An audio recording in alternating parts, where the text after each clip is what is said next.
1983.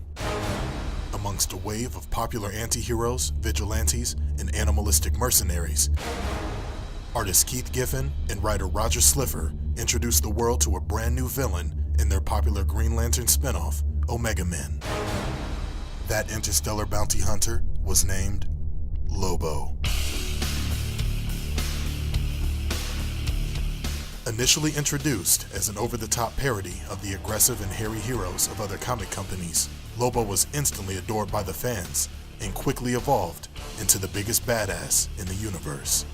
Leaving behind his purple and orange spandex, Lobo adopted the style and attitude of a typical American biker gang thug, frequently sporting a leather vest and boots over his ghostly white skin.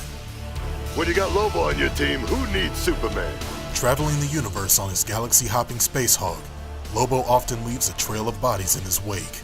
His aggressive demeanor and penchant for violence spans all the way back to his homeworld, where he single-handedly obliterated all of his kind in one genocidal swoop.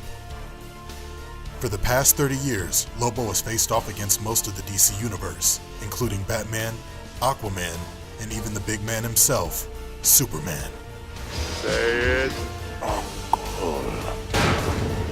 I can't hear you. With superhuman strength and near invulnerability, Lobo was a deadly force to be reckoned with. After hell rejected him and heaven couldn't handle him, Lobo was permanently banished from the afterlife, making him fearless of death. Lobo was also an expert in multiple forms of armed and unarmed combat, keeping his favorite weapon, a large chain with a devastatingly large hook at the end of it, always at arm's length. Today, as a Zarnian slaver, Lobo is still on the hunt for the next great bounty.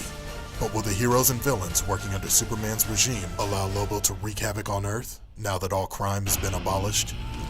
What will Batman and the rest of the insurgency make of this sarcastic powerhouse with a thirst for destruction? I'll kill you, Batstitch. Dream on. Find out as Lobo enters the fight, only in Injustice, Gods Among Us.